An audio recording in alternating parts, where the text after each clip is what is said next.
அவர்களுக்கும் மாண்புமிகு உறுப்பினர் அவர்களுக்கும் வணக்கத்தை தெரிவித்துக் கொள்கின்றேன். காவிரி நீர் நம்முடைய தமிழ்நாட்டின் உயிர் நாடி.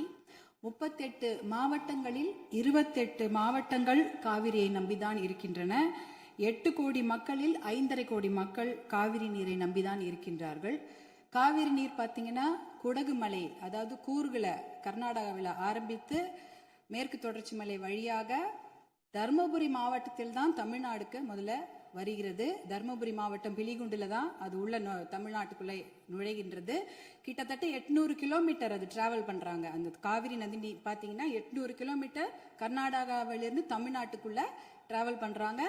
அந்த காவிரி நீர் வந்து பிலிகுண்டுலேருந்து ஒகேனக்கல் வருது. அதுக்கப்புறம் மேட்டூர் அணையை நிரப்பிட்டு பவானி, ஈரோடு, திருச்சி போன்ற இடங்கள்லாம் வந்துட்டு கடைசியாக பூம்புகார்ல கடல்ல கலக்கிறது. இதுதான் அந்த காவிரி நீருடைய டிராவல் மேப். இதுல பாத்தீங்கன்னா 320 கிலோமீட்டர் மட்டும்தான் கர்நாடகாவில் காவிரி பாய்கிறது. பார்டர், அதாவது அந்த பார்டர்ல வந்து 60 கிலோமீட்டரும் தமிழ்நாட்டுக்குள்ள 420 கிலோமீட்டர் காவிரி நதி நீர் ஓடுகிறது. அப்படி என்றால் நமக்கு தான் அதிகமான உரிமை. 420 கிலோமீட்டர் தமிழ்நாட்டில் ஓடுது, நம்மளுடைய மாநில எல்லையில 60 கிலோமீட்டர் ஓடுகிறது. அப்படி என்றால் கிட்டத்தட்ட 740 டிஎம்சி தண்ணீர் காவிரி நீர் இருக்கிறது என்றால் அதற்கு அதிகமான உரிமை நமக்கு தான் இருக்கிறது. கிட்டத்தட்ட 400 டிஎம்சி தண்ணீர் வந்து தமிழ்நாட்டுக்கு உரிமையான தண்ணீர், நமக்கு பாதிக்கப்பட்ட தண்ணீர். ஆனா நாளடைவில் அதை குறைஞ்சி 205 டிஎம்சியா குறைச்சிட்டாங்க. 192 டிஎம்சி அதை குறைச்சிட்டு இன்றைக்கு 177 டிஎம்சி தண்ணீர் தான் தமிழ்நாட்டுக்கு என்ஷூர் பண்ணியிருக்கிறாங்க. அதாவது அந்த காவிரி நடுவர் மன்ற தீர்ப்புல பாத்தீங்கன்னா Karnataka has to ensure to give Tamil Nadu 177.25 TMC தண்ணீர்னு அங்க வாக்கியங்கள் வருது. இது 178 டிஎம்சி நமக்கு இறுதி தீர்ப்பின் படி வர வேண்டிய தண்ணி. ஆனா என்ன பாத்தீங்கன்னா நம்ம வந்து கடைமடை மாநிலம், கர்நாடக அரசு முதல்மடை மாநிலமாக இருக்கின்றது. சுப்ரீம் கோர்ட் உச்சநீதிமன்ற தீர்ப்பின்படி கடைமடை மாநிலத்தின் அனுமதி இல்லாமல் எந்த ஒரு கட்டுமான பணியும் எந்த ஆற்றுப்படுகையிலும் கட்டக்கூடாது. குறிப்பாக காவிரி நதி நீர் மேல கட்டக்கூடாது. ஆனா 4 டேம் இருக்கு. 1931 கிருஷ்ணராஜசாகர் டேம் இருக்கு. அது வந்து ஆங்கிலேயர் காலத்தில் கட்டப்பட்ட டேம்.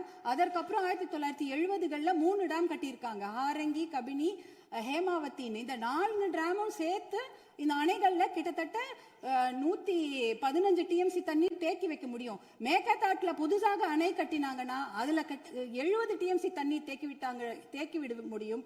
அப்படி பார்த்தீங்கன்னா கொள்ளளவு 185 டிஎம்சி தண்ணீரை கர்நாடக அரசு தேக்கி வைத்து விட முடியும். நமக்கு வர வேண்டிய 177 டிஎம்சில ஒரு சொட்டு நீர் கூட தமிழ்நாட்டுக்கு வர முடியாது.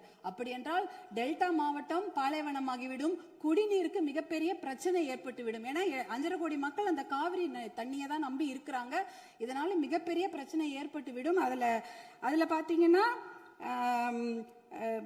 இப்ப வந்து கர்நாடகாவுக்கு உரிய நீர் வந்து 284 டிஎம்சி தான். நமக்கு இருக்கிறது வந்து 404 டிஎம்சில இருந்து குறைஞ்சு 177 டிஎம்சி ஆக்கிட்டாங்க. அதனால இதை வந்து நம்ம ஒரு மிகப்பெரிய பிரச்சனையாக எடுத்துக்கொள்ள வேண்டும். மாண்புமிகு முதலமைச்சர் அவர்கள் கொண்டு வந்த அந்த தீர்மானத்தை, காவிரி நீர் படுகையில எந்த ஒரு கட்டுமான பணியோ அணைக்கட்டோ கட்டக்கூடாது என்ற தீர்மானத்தை பாட்டாளி மக்கள் கட்சி முழுமனதாக வரவேற்கிறது. அதற்கு எங்களுடைய முழு ஆதரவை நாங்கள் தெரிவித்துக் கொள்கின்றோம். குறிப்பாக ஜூன் 12ஆம் தேதி மேட்டூர் அணை, அது வந்து 92 டிஎம்சி பிடிக்கக்கூடிய அணை. ஆனா அதுல இன்னைக்கு பாத்தீங்கன்னா 40 டிஎம்சி தண்ணி தான் இருக்கு. ஏன்னா அந்த தண்ணியை கூட இன்னைக்கு குறுவை சாகுபடிக்கு கொடுக்க முடியல. குறுவை சாகுபடி வந்து வடகிழக்கு, அதாவது சவுத் வெஸ்ட் மான்சூன், தென்மேற்கு மான்சூனை நம்பி தான் இருக்கிறது. ஆனா இந்த குறுவை சாகுபடிக்கு விடக்கூடிய தண்ணி வந்து இல்லாததுனால 40 டிஎம்சி தண்ணிய இன்னைக்கு ஜூன் 20 இன்னி வரைக்கும் கூட மேட்டூர் டேம் திறக்கல. இப்ப மேட்டூர் டேம்ல இருக்க அந்த 40 டிஎம்சி தண்ணி குடி தண்ணீருக்காக நம்ம சேர்த்து வச்சிருக்கிறோம். அடுத்த வருஷம் அந்த மேகதாட்டு அணையை கட்டிவிட்டார்கள் என்றால் அதற்கப்புறம் அந்த குடித்தண்ணீர் கூட நம்ம மிகப்பெரிய பற்றாக்குறை ஏற்பட்டுவிடும். இதையெல்லாம் கருத்தில் கொண்டு நம்ம மேகதாட்டு அணையோ எந்த ஒரு கட்டுமான பணியோ கர்நாடக அரசு கட்டாமல் பார்த்து கொள்ள வேண்டும். உச்சநீதிமன்ற தீர்ப்பு தமிழகத்துக்கு சாதகமாக இருக்கிறது. காவிரி நடுவர் மன்ற தீர்ப்புகளும் நமக்கு சாதகமாக இருக்கிறது.